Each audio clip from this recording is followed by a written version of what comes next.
नमस्कार दोस्तों, आप देख रहे हैं चित्रकथा टीवी। चंदनपुर के एक छोटे से गांव में भोंदू अपनी अम्मा के साथ रहता था। जीविका के लिए भोंदू की अम्मा ने कुछ मकान किराए पर चढ़ा रखे थे। बस उसी से दोनों माँ बेटे का गुजारा हो जाया करता था। भोंदू की शादी नहीं हो रही थी। वो आए दिन अपनी अम्मा को शादी करवाने के लिए कहता रहता था। अम्मा, अब तो मेरी शादी करवा दो। पूरा 32 साल का हो चुका हूँ। ए भोंदू, तू क्या सुबह सुबह शादी शुरू हो गया? अरे करवा दूंगी तेरी शादी, कोई अच्छी लड़की समझ तो आए तब ना। ना अम्मा ना, तू इस जन्म में मेरी शादी ना होने देगी। पिछली बार वाली लड़की को भी इतनी अच्छी थी और तूने उसको कम पढ़ा लिखा होने का ताना दिया और रिश्ता नहीं करवाया। मेरे बच्चे जाओ जाओ, जल्दी से चाय बना कर लाओ अपनी अम्मा के लिए। क्या तुमको शादी करनी है? अरे हमारा माँ बेटे का इतना प्यारा रिश्ता है, कोई तीसरी आएगी तो हमारे बीच आग ही तो लगाएगी। नहीं अम्मा, ऐसा नहीं है, ऐसा नहीं होता। अच्छा बस, आज दोपहर के खाने में सालन बना लेना। हाँ, बस जिंदगी भर मैं ही खाना बनाता रह जाऊँ, शादी मत करवाना मेरी। भोंदू शादी करने के लिए बहुत प्रयास करता है। उसके दिमाग में हर पल यही चलता रहता था कि बस कैसे भी मेरी एक बार शादी हो जाए। मोटी, काली, अनपढ़, गंवार, कैसी भी लड़की चलेगी, बस शादी हो जाए मेरी। वो एक किराने की दुकान पर जाता है। भाई सुने, वो आपने पिछली बार कहा था ना कि आपकी नज़र में एक लड़की है। ज़रा कुछ बात करिए ना मेरे लिए प्लीज़। भोंदू भाई, मैं बात तो कर लूँ, पर तुम्हें भी किराए में से पूरे 2000 रुपये कम करने होंगे। बोलो, मंजूर है? हाँ भाई, मंजूर है। बस तुम किसी तरह से शादी करवा दो एक बार बस। हाँ, और भोंदू तय करता है। बस इस बार मैं अम्मा को शादी करने के बाद ही सब कुछ बताऊंगा। अगर उन्हें पहले से इस लड़की के बारे में बता दिया तो वो इस रिश्ते से भी इनकार कर देंगे। नहीं बस। और आने वाले मंगलवार को भोंदू तैयार होकर लड़की देखने जाता है। बेटा, वो सब तो ठीक है, पर तुम्हारी अम्मा कहाँ है? वो माँ जी, दरअसल अम्मा की तबीयत कुछ ठीक नहीं थी, इसलिए वो आ नहीं पाई, पर इंशाल्लाह निकाह पर वो ज़रूर रहेंगी। भोंदू बड़ी ही चालाकी से सब बातें मनवा लेता है और अपनी अम्मा को सीधा निकाह वाले दिन ही सब बताता है। नाच पीटे मर जा तू, इकलौता बेटा और ऐसे कर्म, हाय रे मेरी किस्मत। अम्मा, अब चलो ना, माफ भी कर दो।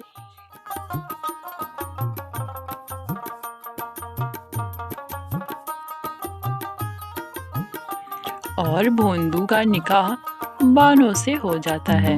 बानो का सांवला रंग होने के कारण अम्मा बानो को बिल्कुल पसंद नहीं करती थी। ये तूने किससे शादी कर ली? कब बखत मारे, हाय। अम्मा, ऐसे ना बोलो, बानो मेरी बीवी है। अरे इसका रंग तो देख लिया होता। बस कर दो अम्मा, तुम मुझे भी तो देखो, बाद में तुम दूसरों को बोलना। क्या तुमने मेरा वजन देखा है? मेरी उम्र देखी है? बानो भी कुछ कम ना थी और अपने बारे में इतने तीखे लफ्ज़ सुनकर उसने बुढ़िया को मज़ा चखाने का सोचा। और अगले दिन, सुनिए जी, अब से बाजार नहीं जाऊंगी मैं। आपके मोहल्ले की लड़की कितनी बदतमीज है, किसी की बहू बेटी को छेड़ते हैं। हाँ, क्या कहा बानो तुमने? क्या हुआ? हाँ अम्मा, अब से तुम ही घर का राशन और सब्जी वगैरह सब चीज़ें खरीद कर लाया करूँगी। बानो कहीं नहीं जाएगी। हाँ, अरे पर भोंदू ये झूठ बोल रही है बेटा। नहीं अम्मा नहीं। क्या तुम्हें अच्छा लगेगा तुम्हारी बहू को कोई छेड़े तो? हाँ। और एक बार फिर से अम्मा की ड्यूटी घर के बाहर के सामानों को ढोकर लाने में लग जाती है। बहू, मैं भी तेरी सास हूँ, तूने बड़ी ही चालाकी से मुझे राशन पानी ढोने में तो लगा दिया, पर मैं भी कम नहीं हूँ। तुझे ऐसा सबक ना सिखाया ना तो मेरा नाम बदल देना।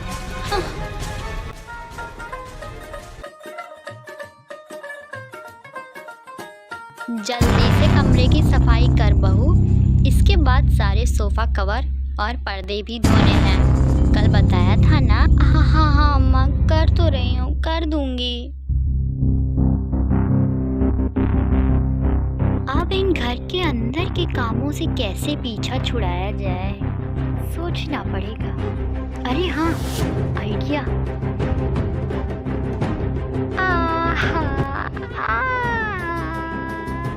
सुनिए जी, अम्मा अम्मा मेरा पैर। अरे बानो, क्या हुआ तुम्हें? कैसे गिर गई तुम?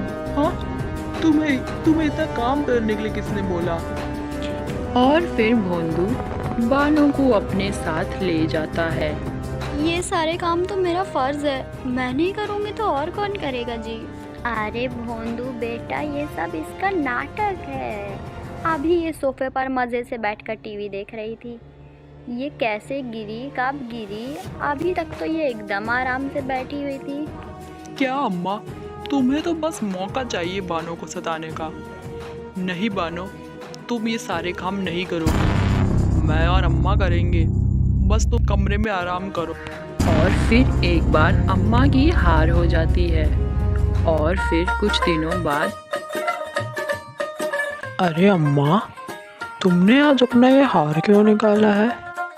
वो भोंदू बेटा, मैं सोच रही थी कि इसे पॉलिश करवा लूं। तू क्या कहता है? हाँ हाँ हाँ अम्मा, रविवार को लेता जाऊंगा। बानो ने इतना सुंदर हार पहली बार देखा था। उसे वो बेहद पसंद आता है और वह मन ही मन सोचती है, अरे लेकर तो तुम बाद में जाओगे, पहले तो ये हार बानों के गले की शोभा बनेगा। और उसी रात को बानो वो हार अम्मा की अलमारी से चुरा लेती है।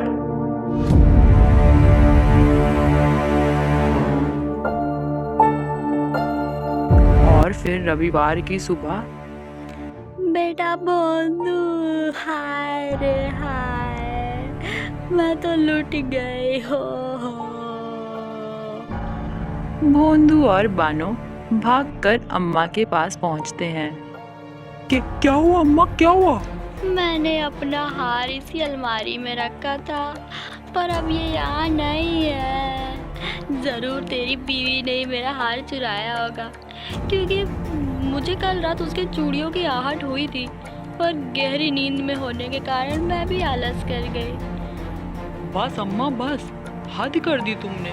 मैं जानता था तुम्हें बानो बिल्कुल पसंद नहीं है, पर इसका मतलब ये नहीं है कि तुम उस पर इतना बड़ा इल्ज़ाम ही लगा दो। उधर बानो भी चलो मैं भी अपना नाटक शुरू करती हूँ। सुनिए जी, अब तक तो सब ठीक था, पर अब बस यही इल्ज़ाम सुनने के लिए आप मुझे घर लाए थे। हाँ नहीं नहीं बानो, नहीं, तुम रो ना। अम्मा ये सब क्या है? बस भोंदू बस, मेरा सोने का हार कोई मामूली नहीं था। उसकी चोरी मैं कतई बर्दाश्त नहीं कर सकती। अब तो या इस घर में मैं रहूंगी या ये तेरी बीवी। और इतना कहते कहते अम्मा कमरे से बाहर चली जाती हैं। ये क्या कह दिया अम्मा तुमने? रुको रुको अम्मा। मुझे मेरे मायके छोड़ाओगे अब तुम? मैं कहाँ जाऊंगी? अब भोंदू धर्म संकट में फंस जाता है। वो चलते चलते काफी दूर निकल जाता है। मैं क्या करूं? अब अम्मा को समझाऊंगा, वो नहीं समझेंगी। बानो को कुछ कहूंगा, वो रोने लगेगी। भोंदू का चेहरा पूरा लटक जाता है। मुझे अम्मा से बिना पूछे लड़की पसंद नहीं करनी चाहिए थी। आखिर बानो का हक है इस घर में रहना, और मेरा कर्तव्य है कि मैं उसकी खुशियों का ख्याल रखूं। और अम्मा से तो मैं इतना प्यार करता हूँ कि मैं उनके बिना एक पल भी नहीं रह सकता। दूसरी ओर अम्मा किचन में काम कर रही होती है और अचानक उन्हें जोर का चक्कर आ जाता है। बानो भी ठीक उसी वक्त किचन में चाय लेने पहुंचती है। वैसे तो बानो भी बुरे स्वभाव की ही थी, पर ना जाने क्या सोचकर उसे भी अम्मा पर तरस आ ही जाता है। अम्मा अम्मा ये क्या हो गया तुम्हें? हाँ, हे भगवान, मैं क्या करूँ? भोंदू जी भी घर पर नहीं है, क्या करूँ मैं? मुझे ही अम्मा को अस्पताल ले जाना होगा। हाँ, ये सही रहेगा। और बानो अम्मा को अस्पताल ले जाती है, जहाँ नर्स देखिए, डरने की कोई बात नहीं है, इन्हें बस ज़रा सी कमज़ोरी हो गई थी। शायद आप लोग इनसे ज़्यादा काम करवाते हैं, इसी वजह से इनका ख्याल रखिए। बानो को अब धीरे से अपनी गलती का एहसास होता है कि काश बहाने छोड़कर उसने भी घर के कुछ काम संभाल लिए होते। अम्मा को कुछ देर में होश आ जाता है। अम्मा, ये लो, ये सूप पियो। इसे मैंने खुद अपने हाथों से बनाया है।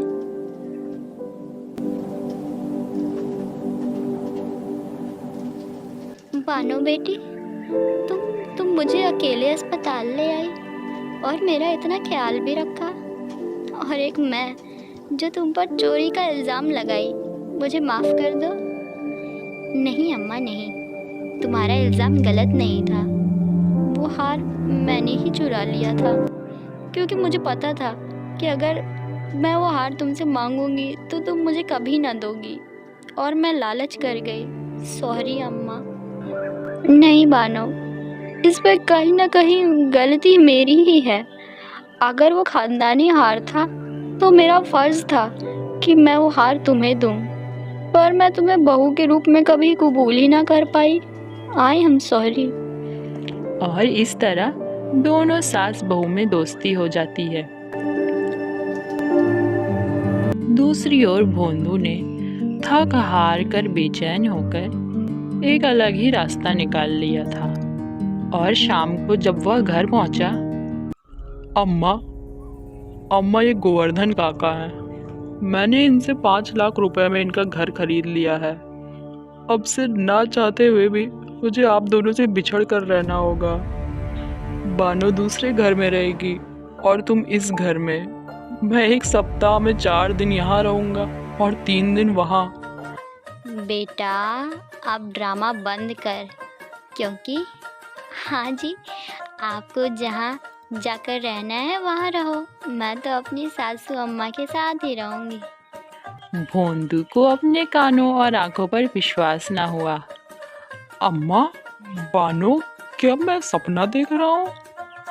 नहीं भोंदू, ये हकीकत है। अब से बानो मेरी प्यारी बेटी है। अम्मा, क्या तुम भी? काश तुमने मुझे ये तो पहले बता दिया होता, मेरे इतने पैसे ज़ाया नहीं होते। पर ये चमत्कार आखिर हुआ कैसे? बानो और अम्मा भोंदू को सब कुछ बताते हैं। हे अल्लाह, तेरा लाख लाख शुक्र है। हाँ, तूने मेरे परिवार को मिला दिया। और वे तीनों खुशी से रहने लगते हैं।